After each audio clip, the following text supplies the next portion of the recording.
You know what I'm thankful for? Michael B. Jordan and Ryan Coogler realizing that we didn't need a Quad City DJs reference in this movie. Thank you. Everybody get up, it's time to God slam damn now. it! We got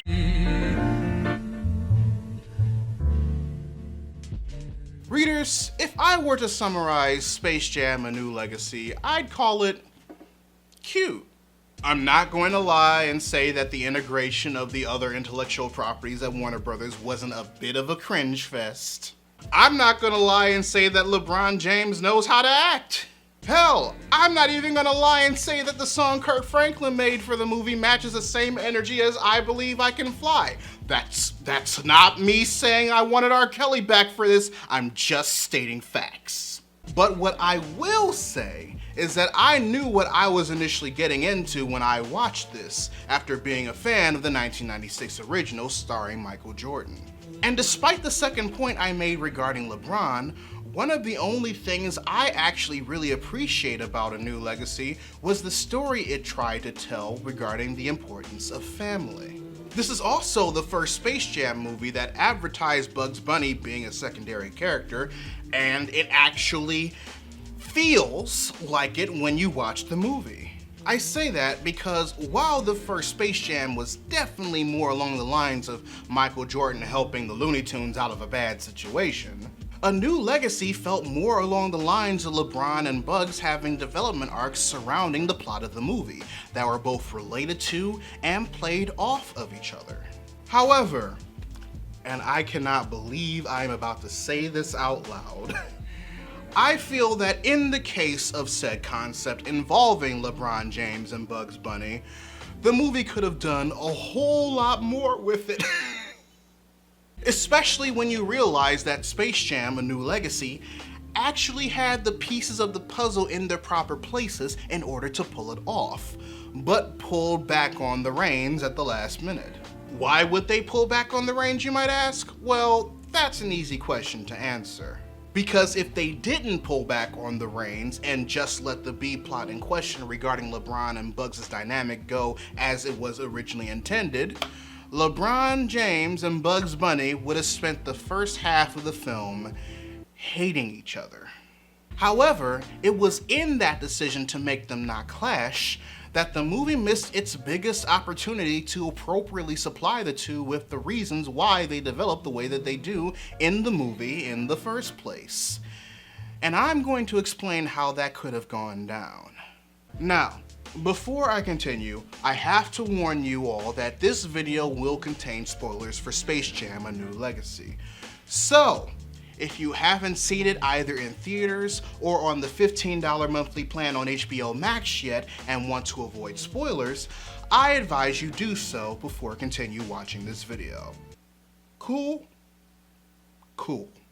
So in order to understand why I believe there should have been more of a conflict between LeBron and Bugs, we have to actually examine both of their states of mind when they first meet each other and how the movie sets them up to reform the Toon Squad. And because not only is it only fair, but his mindset is also the driving factor of the movie in general, we should start with the film's live action star, LeBron James, played by LeBron James. More specifically, LeBron's disconnect with his son, Dom. LeBron's development arc with Dom reminded me a whole lot of Peter's arc with his son in Steven Spielberg's Hook. Father loses sight of what's important to his son. Son's animosity toward his father is amplified by the manipulation of an outside malevolent force. Son is turned against the father as a result, and the father has to realize the error of his ways and show it to his son in order to fully get him back from the clutches of said malevolent force. In the case of A New Legacy, it's the disconnect between Dom's want to be a video game designer and LeBron wanting to instill the amount of discipline and dedication to basketball he was forced to undergo once Dom decided to show an interest in the sport. Because of this, he sees Dom's interest in anything but basketball as a distraction, because that's what he was forced to do as a kid in order to succeed. So when he and Dom are trapped in the Warner Brothers server thanks to Algorithm, and he's forced to form a basketball team of Looney Tunes, a group of individuals who are pretty much the living embodiment of everything that goes against the structure, dedication, and discipline he implemented on himself and forces on Dom, not only is his entire worldview and upbringing challenged immediately, but he also starts to immediately force it on them against their will. And while that stepping stone is necessary in both the progression of the story and in LeBron's own development regarding allowing the Looney Tunes to be themselves and play to their strengths, thus allowing LeBron to learn the moral of the story, the truth of the matter is that bringing back the Toon Squad wouldn't have been the only option for him forming a team to compete against Al's own, if it wasn't for my boy Bugs Bunny. What's up, Doc? When LeBron met Bugs, he's the only one left in Toon World after Al talked everyone else to go out and explore and see what the other worlds in the serververse had to offer. And by the time he was able to talk Bugs into helping him, James had less than 24 hours to form his ideal team. The thing is, LeBron never promised that he would bring back the Toons when he asked Bugs for help. He specifically only asked Bugs. And because of that, the movie alludes to something that it never really follows through with, Bugs' ulterior motives in order to bring his friends back. Remember, readers, the only thing we've learned and that Bugs shares with LeBron was that Al talked them all off of Toon World to explore the serververse, and the only thing LeBron asks of Bugs is to join his basketball team against Al and help him recruit others around the serververse in order to join it.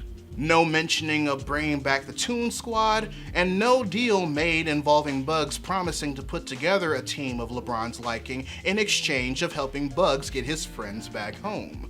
Bugs joined LeBron first and foremost with the motive of finding all of his friends and getting them back together, while still letting LeBron think that they were going to be recruiting specific characters of his choosing to join the team. And we have proof of this when Bugs was trying to remove the projections of all the Looney Tunes he was trying to get back before LeBron could see them while they were on Marvin's ship en route to DC World. Now you would imagine that LeBron would realize that Bugs was just using him and his situation in order to get his friends back first and foremost, with the secondary thought of reforming the Toon Squad again would be more than enough to help him. Especially by the time that they went to find Lola in Themyscira, which apparently isn't in DC World for some reason. I still don't understand why that's not the case. However, this is never the case. LeBron doesn't call Bugs out, LeBron doesn't address that none of his picks are present. He doesn't even address that everyone on the ship are only the Toons he said were talked off of Toon World. He doesn't even put up a fight. Fine, but you gotta give me at least one real ball player, Bugs. And that's the point that I'm trying to get at, readers. That argument should have actually happened. Right before they went off to recruit Lola, LeBron should have put 2 and 2 together and realized that Bugs was using him as a means to an end in order to get his friends back. Knowing that both his son and his freedom is on the line, he should have gone off. He should have gotten angry, especially if Bugs' rebuttal was that the Toon Squad should be more than enough to handle Al, considering the last time the Toons were in this situation. And when that's brought up, that should send LeBron over the edge, because the Looney Tunes represent the exact opposite of everything he was brought up to believe about his craft, which is why he's the way that he is in the first place. Come on, Dom. This isn't a game. But instead of projecting that energy on his son, he projects it on the rest of the Looney Tunes, Bugs more specifically. And as you can imagine, Bugs doesn't take too kindly to those words, especially if they're partially aimed at his friends. This means war. And now the actions of both LeBron and Bugs later on in the movie better play off of each other. Despite the abilities of the Goon Squad and the power-ups within Dom's game, LeBron is 100% dedicated to sticking with the parameters of real-life basketball despite Bugs' plea within the first half. Listen, Bron, this is basketball, but with a spin to it. We gotta think out of the box. There's only one basketball, and Bugs, don't do nothing loony. Nothing loony. Now, imagine how that interaction would have gone if the two were already butting heads because of how the Toon Squad was reformed. Bugs, while feeling sorry that he tricked LeBron into reforming the Toon Squad as opposed to forming his ideal team, knows what they're capable of if they cater to their strengths and is trying to get LeBron to see that.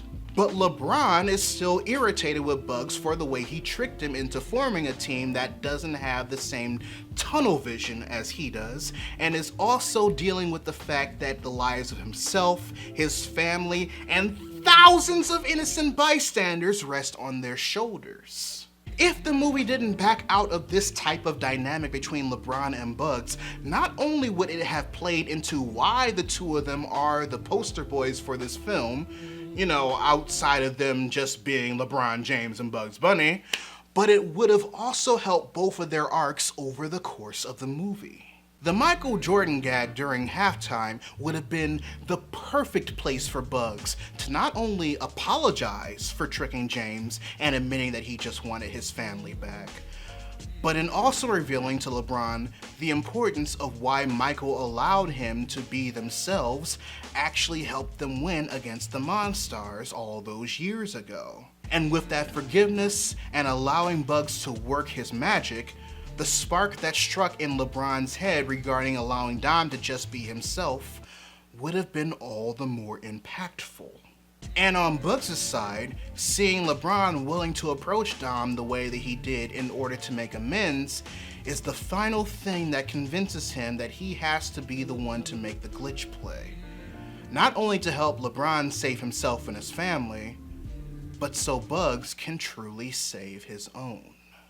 Allowing this conflict of mistrust that the movie initially stepped back on to be properly fleshed out between LeBron and Bugs would have allowed so many golden opportunities to properly flesh out the development arcs the two of them clearly had in the film.